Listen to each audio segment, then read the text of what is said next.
Hello बच्चों, let's read the question. The question says that state Joule's law, explain an experimental method to determine the value of J. तो यहाँ पर आपको बोला गया है कि जूल्स लॉ बताना है कि क्या होता है और एक एक्सपेरिमेंटल मेथड भी एक्सप्लेन करना है J की वैल्यू को फाइंड आउट करने के लिए। सो यहाँ पर हमारा की कॉन्सेप्ट हो जाएगा, जब भी हम इलेक्ट्रिसिटी किसी भी कंडक्टर में पास करते हैं तो अप्लाइड इलेक्ट्रिक फील्ड की वजह से जो फ्री इलेक्ट्रॉन्स कंडक्टर में होते हैं वो एक्सेलरेट हो जाते हैं, और जब वो मूव करते हैं तो वो दूसरे एटम्स के साथ कोलाइड करते हैं और अपनी काइनेटिक एनर्जी को खो देते हैं, जो एक हीट एनर्जी के फॉर्म में कंडक्टर में हमारे अपीयर होती है। यही जो हीट डेवलप्ड हुई है वायर में, इसी को जूल ने डिस्कवर किया था। तो यहाँ पर हम लिखेंगे due to electric current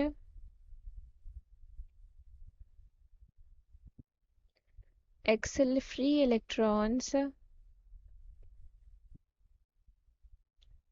in conductor are accelerated and colloid with other atoms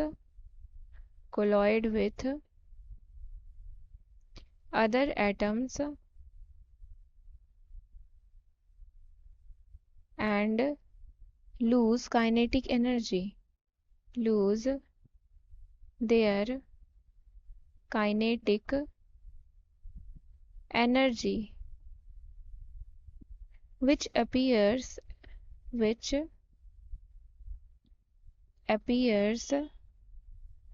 as heat energy in the conductor, as heat energy in the conductor.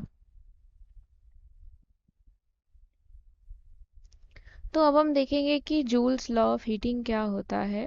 So joules law of heating,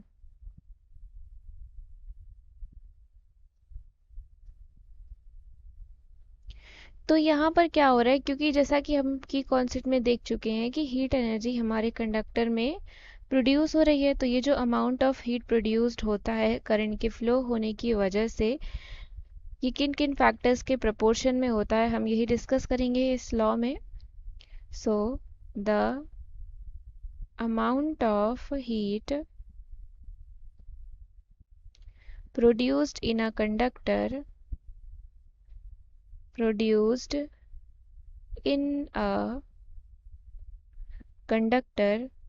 due to the flow of current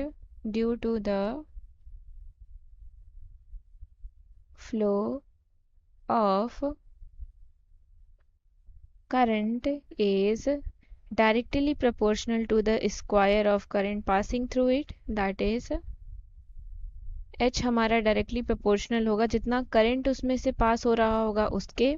दूसरी चीज़, ये directly proportional होगी conductor के resistance के, H is directly proportional to R, और ये directly proportional होगी उस टाइम t के जितनी देर करंट उसमें पास हुआ है, that is H is directly proportional to time t। इसको हम 1, 2 एंड 3 मान लेते हैं। अब हम इन तीनों को कंबाइन करते हैं। ऑन कंबाइनिंग 1, 2 एंड 3, इन तीनों को अगर हम कंबाइन करेंगे तो हमें फॉर्मूला क्या मिलेगा, H is directly proportional to I square R T.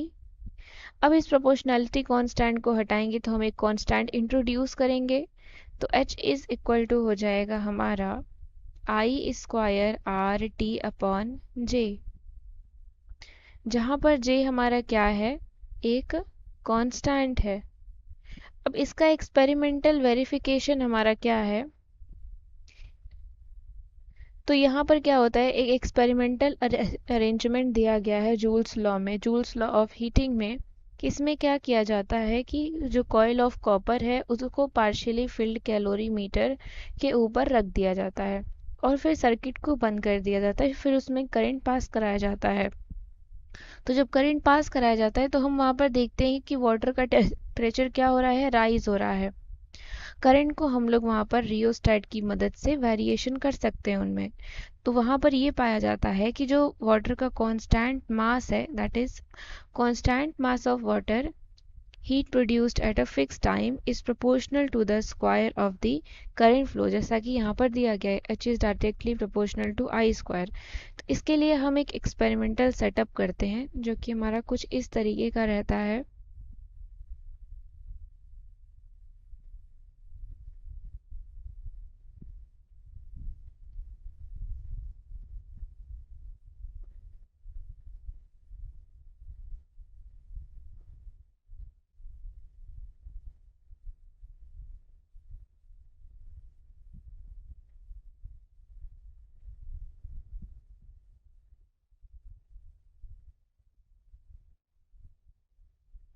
ये हमारा रेजिस्टेंस है,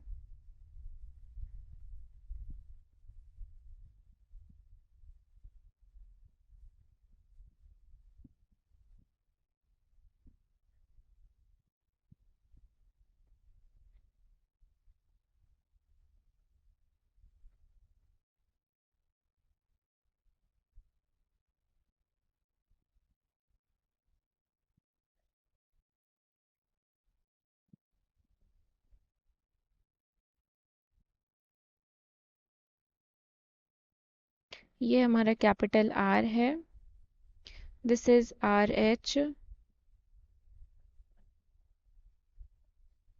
प्लस माइनस, ये है यहाँ पे हम T कैपिटल T।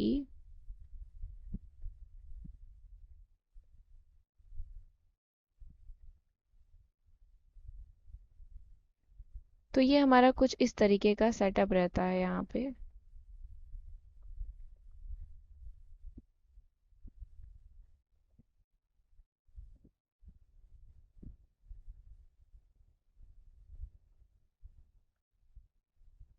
तो यहाँ पर आप देख सकते हैं कि जो कॉपर का कॉयल है उसको हम पार्शियली फिल्ड कैलोरीमीटर के ऊपर रख रहे हैं, जो कि पार्शियली फिल्ड कैलोरीमीटर का मतलब उसको वाटर से हमने फिल किया हुआ है। जब इलेक्ट्रिक करंट पास करे तो वहाँ पर उसके टेम्परेचर में कुछ राइज देखने को हमें मिल रहा है। तो यहाँ पर क्या हो रहा है कि जो constant mass of water heat produced हो रहा है फिक्स टाइम पर, वो प्रोपोर्शनल है किसके, करंट फ्लो के, that is a constant mass of water heat produced at a fixed time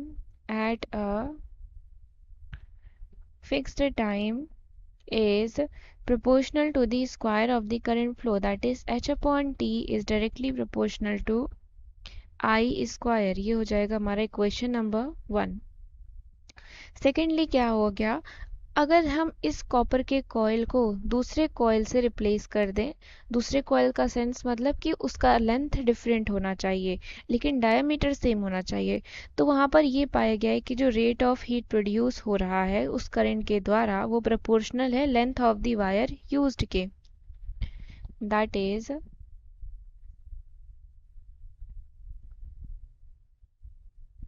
h upon t is directly proportional to R। लेकिन जो यहाँ पर रेजिस्टेंस है वायर का, ये क्या है, ये प्रोपोर्शनल है length of the wire used के। तो ये हमारा इक्वेशन नंबर 2 हो जाएगा। फिर जो अमाउंट ऑफ हीट प्रोड्यूस हो रहा है उसको हम एस्टिमेट कैसे करेंगे, by measuring the rise in temperature during experiment. So from 1 and 2, 1 और 2 से हम क्या देखते हैं कि h upon T directly proportional है I स्क्वायर R के।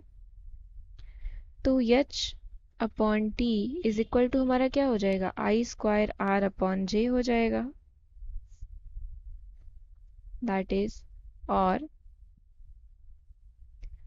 या फिर हम इसको लिख सकते हैं h is equal to I square RT। ये हमारा है CGS सिस्टम में, इन CGS सिस्टम, और ये वाला हमारा है SI सिस्टम में, इन SI यूनिट। तो अब हमें यहाँ पर J की वैल्यू फाइंड आउट करनी है। तो यहाँ पर जो J की वैल्यू है वो डिपेंड करेगा उस हीट पे। तो J की वैल्यू को फाइंड आउट किया गया है कि वो 4.2 जूल पर कैलोरी होती है। That is the value of J found out to be 4.2 joule पर कैलोरी। और अगर हम इसको और सिंप्लीफिकेशन करें, यानी कि इस वैल्यू को अगर हम फॉर्मूले में सब्सटीट्यूट कर दें जो हमारा आया है हीटिंग इफेक्ट ऑफ करंट का, तो क्या हो जाएगा, H इज इक्वल टू हो जाएगा आई स्क्वायर आर टी अपॉन जे की वैल्यू हो गई 4.2। इसको जब डिवाइड करेंगे तो क्या हो जाएगा, H इज इक्वल टू आ जाएगा हमारा 0.24 आई स्क्वायर आर टी कैलोरी।